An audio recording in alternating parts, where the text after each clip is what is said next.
I've been in dogs since 1991. We breed dogs that we want to train. I was out here in western Nebraska riding Harleys and training dogs. I don't sugarcoat anything, and if you don't like it, tough.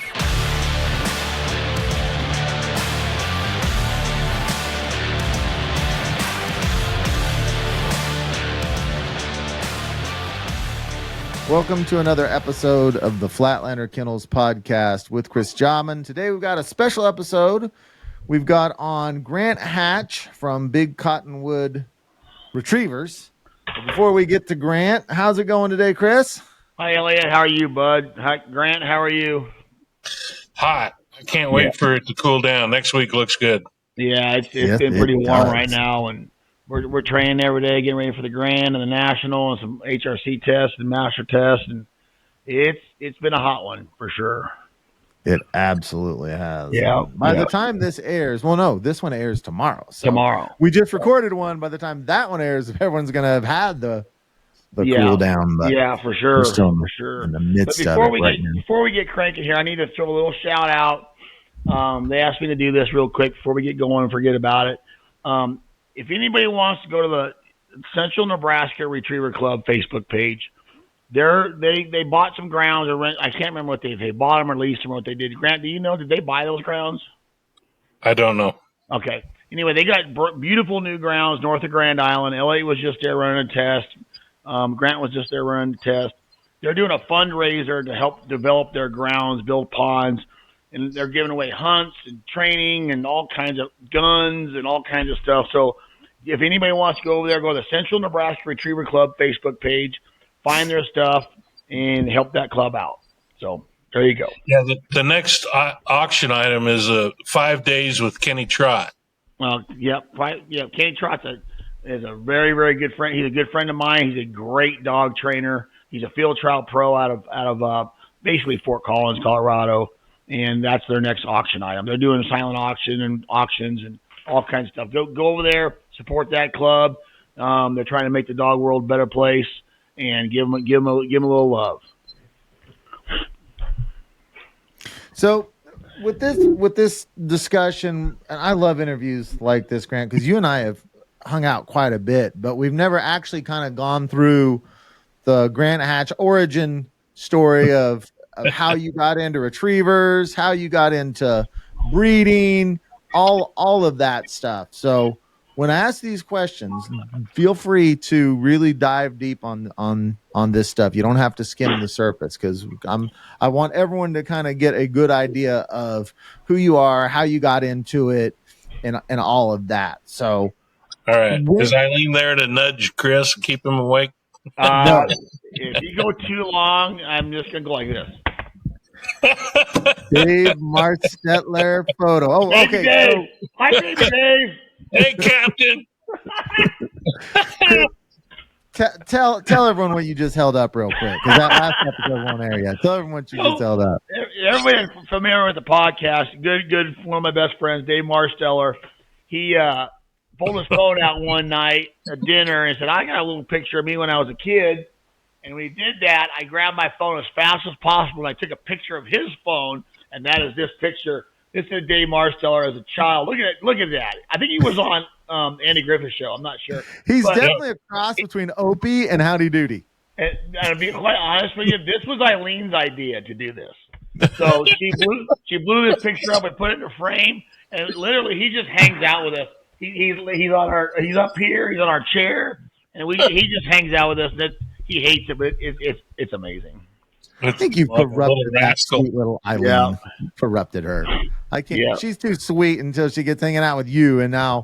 This was her idea. So, welcome, Grant. Thanks for joining us. Let's get into it.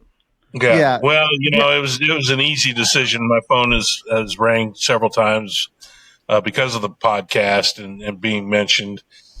Sometimes it's in a better light than others, but I'm not allowed near the orange tractor. No.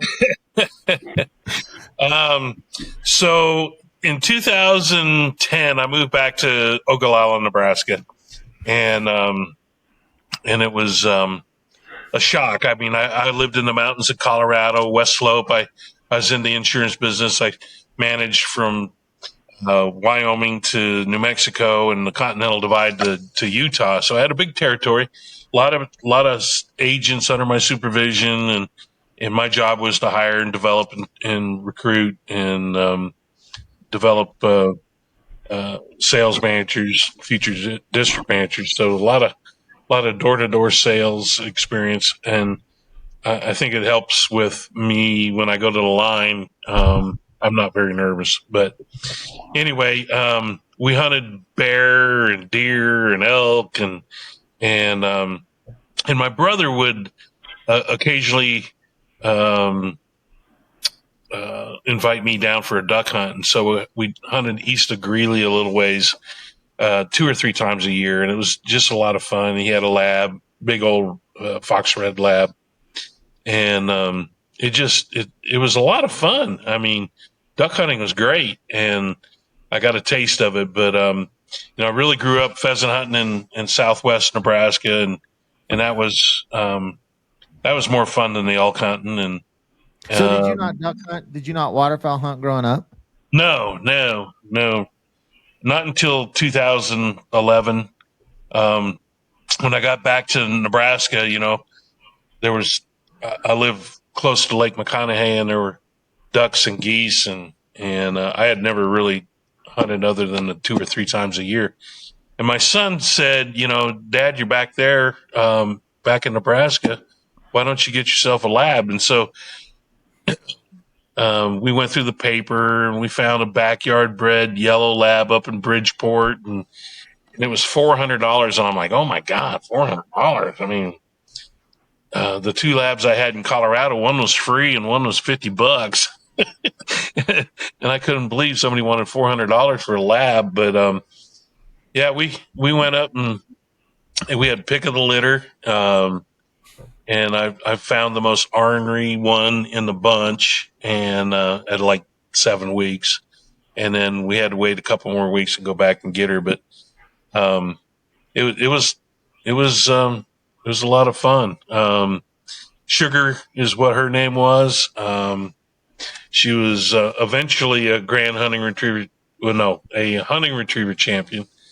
She couldn't pass the senior test because of the live flyer, but she was a handful, and that's how I kind of found my way into the waterfowl, was hunting with her, learning how to hunt ducks, and I read like 2011 when you got her. You got her in 2011. Yeah. And so you were dabbling in duck hunting when you got her, and then got into it to a much larger degree once you started training her. There's a lot of feedback. Say that again. So you were duck hunting a little bit, but then when you got her, you started duck hunting a lot. Yes. Yeah. Okay. And she'd like to, tell you where to set the decoys, and she'd like to catch them when they were trying to land. And there was, she had a lot of issues. My first dog did that too. Yeah. I finally met a guy who had a dog with Chris, and he's like, if we're going to keep hunting together, you gotta take her to FLK. So she had just had a litter of puppies, and I think it was April. We took her up and dropped her off, and man, it was tough. I mean, I dropped her off, and it was hard. She was like my sidekick. She went everywhere with me. She was sweet on me. I was sweet on her, and man, I swallowed hard and left her there with Chris and the gang, and that was don't let him. He was bawling like a baby. It was he like, I can't do it. I'm like, did you stub your toe? Why are you crying? What's going on? Did you cut your leg? And he's like, I'm like, she'll be fine, Grant. Just walk out the door, keep walking. Yeah. There was definitely tears. There was tears. He was like, I'm good. I mean, he was crying. It was bad. He's like, it was bad. For the side betting pool, Chris made it 4 minutes without teasing. So if you had 4 minutes, you're the winner. Okay, I'll stop now. It's an easy It's target. terrible. Like, he just throws up a big softball. I'm like, I gotta hit it. I gotta hit it. So I'm curious. You remember this dog, Chris? Yes. Yeah. How old? And what was the dog's name again? I forget. Sugar. Sugar. How old was Sugar when you got her, Chris? I don't remember her age. Well, how old was she? 3. She was 3, and she had a whole bunch of bad habits. Tons of bad habits. It was she's a wild child. But she was Grant's like first Georgie. dog, and it's Grant's first dog. He has not been introduced to any of this world. And had you done any train? Like my first dog, I literally did no training. She was a maniac, and we just went hunting, and it was just a disaster. Did you do anything with this dog before it went to Chris at 3 years, Grant? I read half of Water Dog, and I went and bought a bunch of bumpers. I just started throwing them. I used Water Dog for one of my dogs too. I remember Chris telling me, I was like, yeah, when I picked up Georgie, I was like, yeah, I used Water Dog. He's like, no, get rid of that. I know a lot of people out there have used it, and I know a lot of people like it, but there's so many more better material now than that. So, well, it's just out of date. It was a good book, and it's just compared to modern methods, it was out of date for sure. Yeah, but yeah, she was a handful. I mean, but I tell you what, it didn't take long, and those guys were whipping her into shape. I went and paid her a visit of like 6 or 8 weeks, and because we were attached at the hip. But Chris asked me if I had my checkbook with me, and I'm like, I thought our bill was paid, and and it was. But he's like, there's a hunt test. The Platte Valley Club is having a hunt test down the road, and I'm like, is she capable of that? And I didn't know started and seasoned and finished, none of that. But kind of like luckily, now. Anyhow, then she came into heat. We went to Western Colorado and watched her with Chelsea. Chelsea was handling her and had done quite a bit of work with her. But and what was she running at the time? Was she surely after 8 weeks she wasn't running finished? Sorry, what level was she running with these first tests? Her first hunt test started. Okay, yeah. I was gonna say, yeah. So after 8 weeks, she was already into started. Yeah. Okay. Yeah. And so I eventually got my dog back. I think it was like November.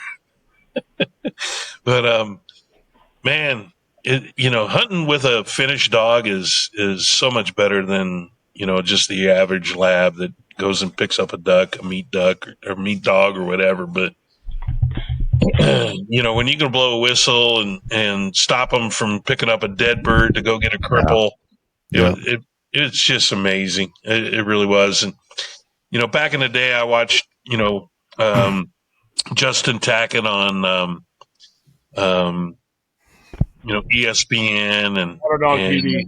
Water Dog, yeah. Water Dog TV. Yeah. It was amazing. Those dogs were incredible. But at that time in my life, I was traveling a lot, and I didn't have a place that I could take a dog and leave it, and it just wouldn't have been right for a dog. So eventually, we wound up, having more dogs than we probably need.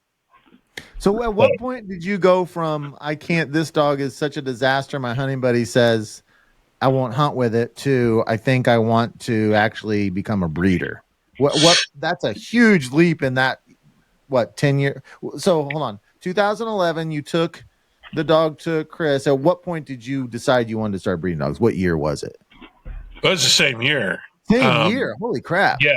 She had just had a litter, and we took her. I think she was, she had just weaned the litter, and we took her, sugar, and dropped her off, and we kept the firstborn puppy, which was, we didn't intend to keep her, but she got bit and lost an eye, and so we kept her. Her name was Sochi, and she's still here. She's out in the kennel right now, enjoying the air conditioning. But we started working with her, and we built a pretty good foundation before she went off for training. And we did a little different, and we decided, this is after I went to a hunt test and saw finished dogs running stopping on a whistle, taking casts, and marking multiple falls. I'm like, that's what I want. Yeah. That's close to what you saw on ESPN and the great outdoor games and Team Water Dog and all that stuff. So that's what I wanted. Yeah, it always has stuck with me. One of the first times where Chris came on the Duck Gun podcast with Jordan Fromer and I. This was before I had George or anything. And Chris, you told the story about the first time you went to a hunt test, and you're like, "I want that dog. I want that kind of dog." Same thing. I remember North Platte, Nebraska. At that what is it called? What was that called, Grant? What was that club called? Flat River HOC. And I ran. Season was my first hunt test ever, and I went over and watched Finished, and I watched this dog run a water blind. It probably had 30 whistles, which wasn't great, but I thought, man, that's amazing, and that's what I want to do, and that's what I did. Like that has always stuck with me. The first few hunt tests I went and watched, I remember being amazed. It was like going to a professional sporting event because all the dogs are so athletic, so toned, so in shape. And you see some of those dogs, but to have them all together, like every dog that comes up is just this beautiful machine. And I notice now it's like, I don't appreciate it. Like I remember the first few times you see it, it really leaves a mark on you. Yeah. It's the same way. See a dog like that. Like when Grant comes and trains, you hear it all the time, whether I like it or not. And we run these huge water blinds. And I would tell people, Chris Aiken and I talk about it all the time. 25, 30 years ago, you couldn't do this. There was literally a handful of dogs in the country, the hunt test dogs, that could actually run what we do now. Things have changed so much, and it's amazing to me that, the setups that we do, especially here at the kennel and our water, we got what the dogs can actually do. Because when I first started, there wasn't a dog in this region that could do that. And it's just, the times have changed and they've evolved, and everything is so much harder and better now. Yeah. So you still don't use your whole property. No, we stay on the hard guard. So Grant, when you had that first litter, was it just like, oh, I think I'll have one to see if I can make a little extra money, or did you already have like an idea in mind of I want to try to do this? I had no intentions whatsoever of breeding.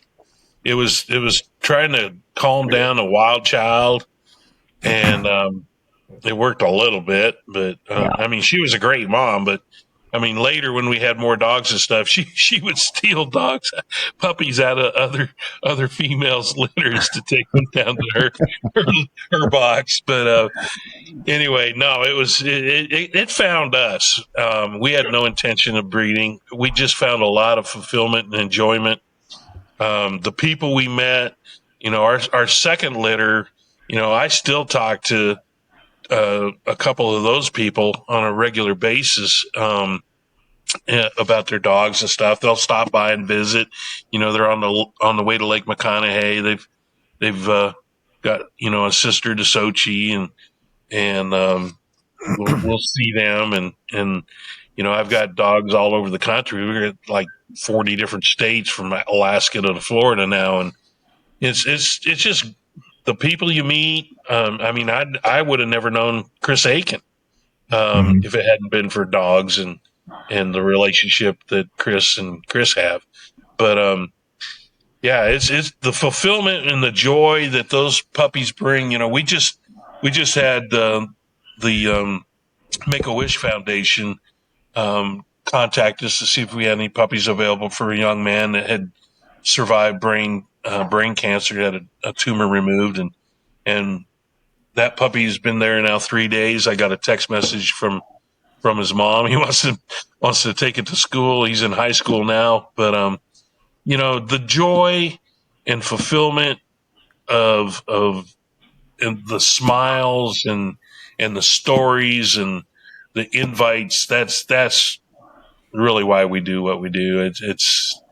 It's really rewarding to watch those dogs. And then when you get them in training up there at FLK, to watch those dogs excel and develop is very rewarding as well. And we find that there's some litters that were okay, and some litters that were outstanding. So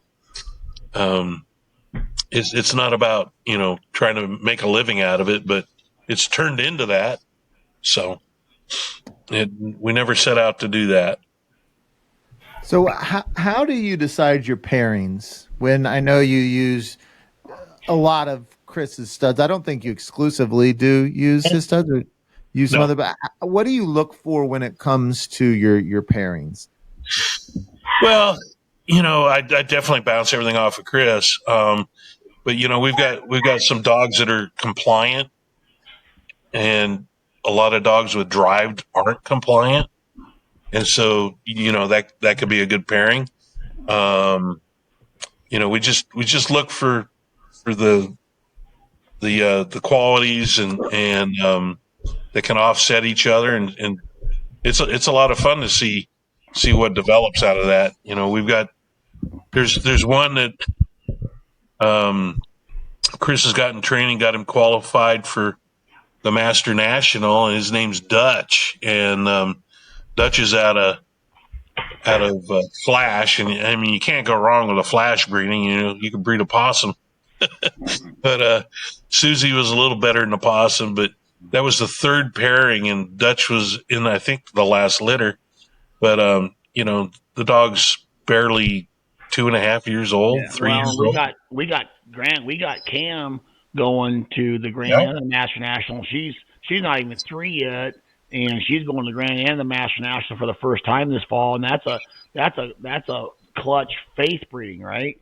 Yeah, it is. And so we've had some really nice BCR puppies come through the kennel, and it does. And like Grant says, we talk about it, and it does help. Like we talked about this before, Elliott, about match the parents up that will complement their inadequacies. One, maybe you need to be better. That's how we do it, and it's worked out. It's worked out pretty dang good. Yeah, it really has. Yeah, we got Preacher there. That was Chili. Preacher's another one. He's a Grand Hunter Retriever champion now, Master Hunter owned by Chris Tracy. That's a BCR puppy. I didn't realize that Preacher was a BCR because I was really impressed with that dog when I was out. I got to see Preacher quite a bit. Yeah, he's a stud, man. He just turned 3. He ain't very old. He's nice.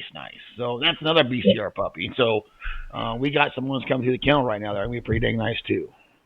Yeah, you got I think you got 3 Maverick Peach puppies. Yep. Now they're just babies. Maverick's owned by Byron Hassel, Maverick and Peach, and we got 3 of those in training now. They're just babies. And then we got a Red Ember breeding in too right now. Well, there's another one coming September 1. Yeah, there's 2 of those. So it's fun to watch us train our these BCR puppies. A lot of them are out of our stud dogs, so it's fun to see them. And I know all the Grant's dogs too, Peach and Susie. We train all them too, and it's fun to see them kind of grow up, and it's fun to see. Yeah, it's fun to see that. For sure, very, very rewarding. Yeah, Grant, how many dogs do you? Now, all these dogs he's talking about, are these just dogs that you own that you're going to sell them, or you're going to keep them to breed them? What's the system is like? How many you're keeping for breeding? Do you grow them up and train them and sell them? Tell me the process, the business model. Well, if we go back to like 2020, my phone was blowing up. I would get 10 phone calls a day for puppies. And I bought a Cosmo bitch. I bought a Jaws and Tubbs female shortly before that, and I bought Peach back then. I mean, she hasn't had that many litters, but the demand for puppies during the COVID crisis was ridiculous. Really? And it was nuts. But that was the biggest year we had. We usually only have 4 or 5 litters a year, but that year it was like double. It was ridiculous. But finding homes for dogs that are done breeding at 7 or 8 is pretty tough. So we started looking for new home for them at 5, 6, and we start thinking about their retirement and getting them the proper home where they can enjoy several years of hunting, ducks, geese, pheasants, whatever it might be.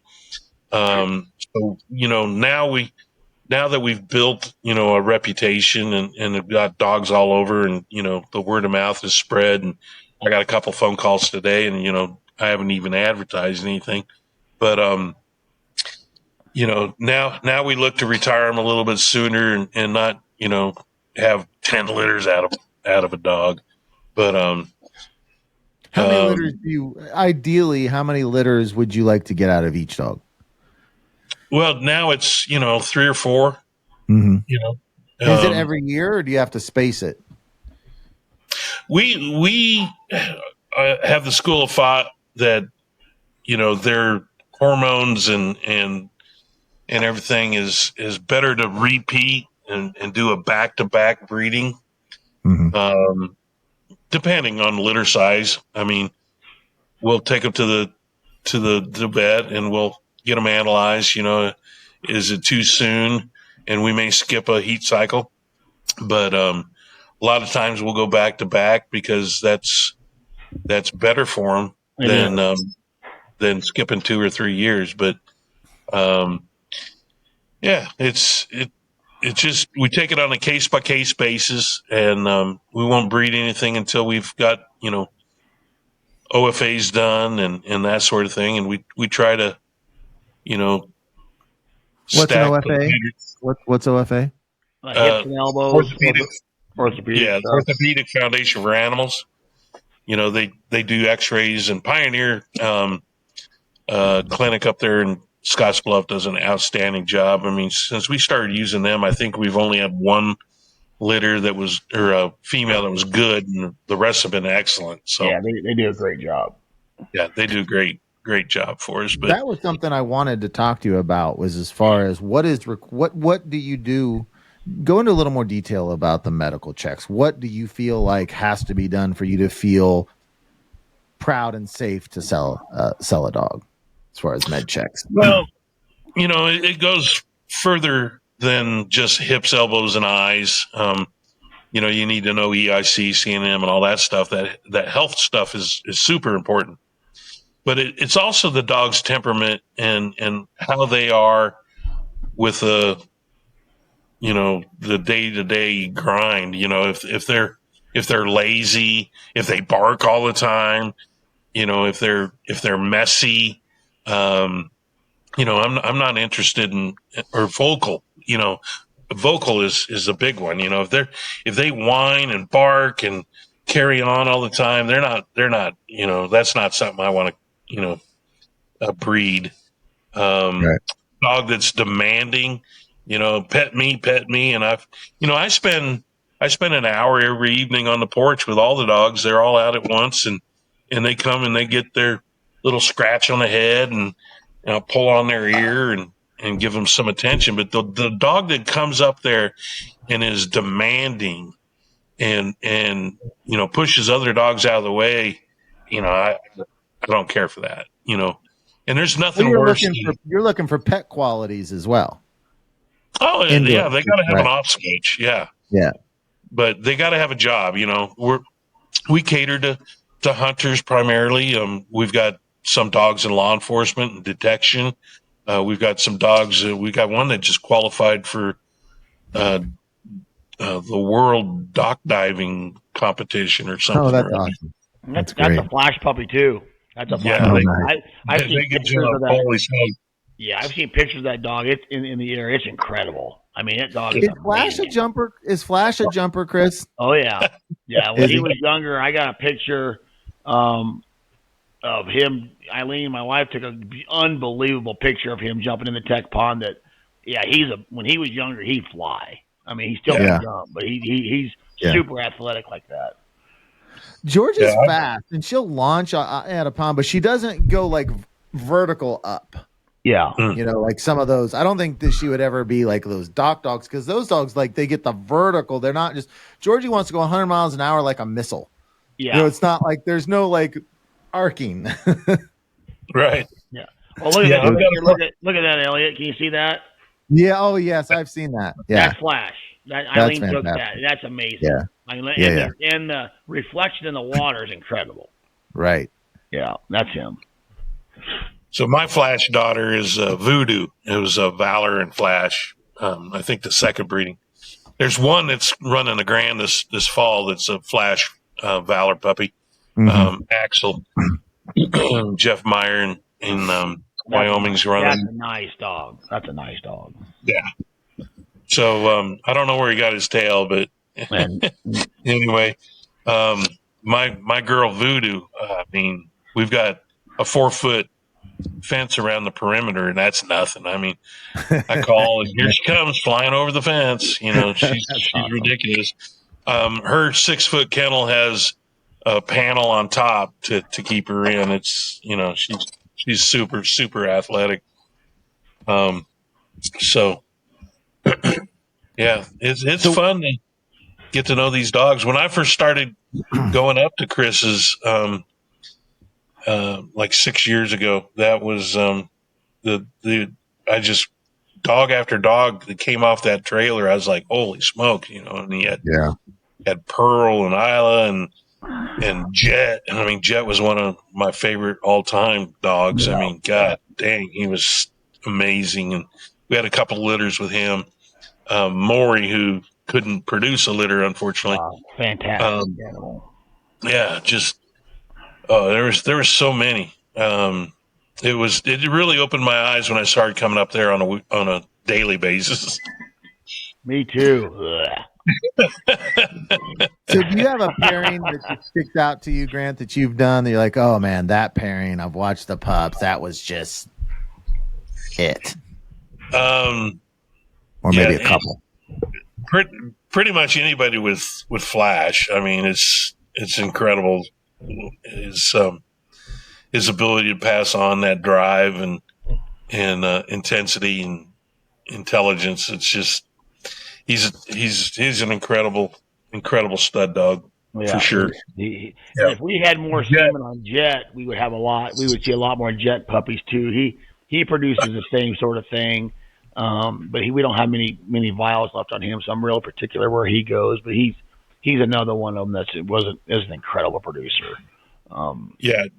Jet puppies were just different. They're so good. They were quiet, but very, very active and very, very athletic and confident. You know, I think that's probably the biggest thing is they were just super, super confident dogs. Yeah. I was going to tell you too, Elliot, before I forgot, I was going to tell you we had to put, not to break the train of thought here, but we had to put Georgie's mom down the other day. Isla. No. She was 13, 14 years old, and it was time. But I was going to tell you about that. Talking about producer, she was an unbelievable producer. I mean, her litters were incredible. We had to. She was a little bit too old. Well, I know that was probably really hard for you just because of the background story around that dog. That probably wasn't a fun one for you. For sure. That was a sad one to hear. Yeah.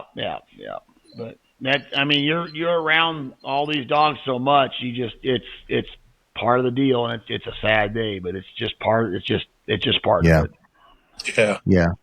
I'm sure being around so many dogs, it probably is easier than us, like one dog person. Like I gotta go with like one death every 12 years. Here we go. It doesn't get easier. Let me tell you, it does not get easier.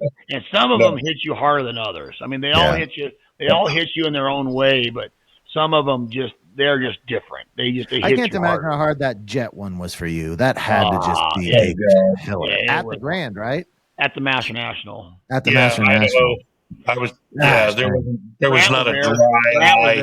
It was brutal. It was absolutely brutal. I was standing shoulder to shoulder with Chris Aiken, and we were bawling like little kids. And you know, I dried my eyes and I turned, and he was gone. He had snuck off somewhere. I mean, and he still gets choked up over Boomer. You know. Oh yeah, for sure. I mean, and it was a stomach twist, right? Yeah, that was at the Master National, and stomach twisted in the trailer overnight, and we walked out. He was gone when we went out, and I had to run dog number 1 at 8 a.m. that morning. That was brutal. That was brutal. Yeah, good grief. He was my boy, and then Flash, he's next in line, but it's like Grant's been through it, I've been through it, and it doesn't get easier. It does. It's terrible. Yeah, Not a fun part of it. Not a fun That's part the of it. price that's the price we pay for great dogs. Yeah, Yeah. that's exactly right. That's for sure. So, Grant, what do you do to prepare the puppies from the time they're born to the time they leave? What's that process look like? Well, we whelp them in the house. It could be the living room, might be the laundry room. It depends on how many are going to be, how many litters are coming. And it's funny, they all kind of sync up. Right now I got a Rottweiler that's in heat again. And we're not breeding her. And then Ember's in heat just started. So I expect there'll be 2 or 3 more that come in, and you gotta figure out, who's on hold and who's getting bred. But we start in the house, and the moms do most of the work for 3 to 4 weeks. But once you start the solids, that's when the work begins. And some moms are better than others. Some of them will still keep their puppies clean. But you'll have to change your pad and that sort of thing every day or a couple times a day. It varies. But then we introduce a potty pad, and it's amazing. They will start using that potty pad at one of the corners of the whelp box, and that's a great indication that it's going right. At 5 to 6 weeks, usually about 6, then once they've had their shots, depending on the time of year, we may be moving them out to the puppy barn. It's heated and air conditioned, but we're in Nebraska. It's not for everybody. We got blizzards in April. You might have 5-6 foot drifts, but we'll keep an eye on that. And sometimes we've had to move them back in the house, but yeah, they start learning how to use a doggy door and go out into the run to take care of business, and we switch them over to hard food when those teeth get sharp and the moms don't want much to do with them. But yeah, it's a process, and it's a lot of fun. It's a lot of work, but it's very rewarding to see them develop and learn, and then, we'll put up a pen and get a pigeon out in certain times of year where we can see how birdy they're going to be. And if it's summertime, we'll introduce them to some water. It's a lot of fun, but about three days in, I start doing a little, early neurological stimulation with playing with them on their back and upside down, and then a cold pad and messing with their feet. But, we try to do all that kind of stuff to socialize and expose them to all the different things that they need. And, socialization is probably the thing that every puppy needs more than anything else. It's the number one thing. The number one thing. Yeah. So what do you have coming up as far as breedings? Do you have litters now? Are you working on breedings? I know you had a couple not take that was really disappointing. Where are you guys at moving forward? Yeah. We, that always sucks. We've had a bad run of that here lately, but I think we've got an idea of the direction we're going to go coming forward. But we've got Ember in heat right now. We're going to repeat that breeding that we did with Red. Red's now a Grand Hunting Retriever champion. He's got a Master Hunter title. Has he passed the Grand or the National? Yeah, he's got a plate too. That's Georgie's He's got brother. one plate. That's Georgie's brother. He's Georgie's a direct brother, right? Yeah, litter mate. So Georgie's brother, that'll be Black and Chocolate. Ember just wrapped up her Master title. I mean, she started running really, really well for me this year. The first year we tried to get her qualified, it didn't go real well. She had a lot of failure, and she was trying to adjust to me, and I was trying to adjust to her. She got her HRCH up there at FLK, and then I took over the reins, and it just took us a while to get on the same page. But she started training really, really well this year, and there was a few tests where I wish I'd have had her entered, but we hadn't done a whole lot of training. I mean, she probably had 4 or 5 days training, and I threw her into a master test. So she got her MH, and at the test where you came up with Georgie, Right. That's where she got her MH. Yep. If we'd had one more pass in there, then she would have qualified like Peach did, and I'd be taking her to Giddings, Texas as well. But Peach is my rock star. She's now 12 master passes in a row. She passed 8 to qualify.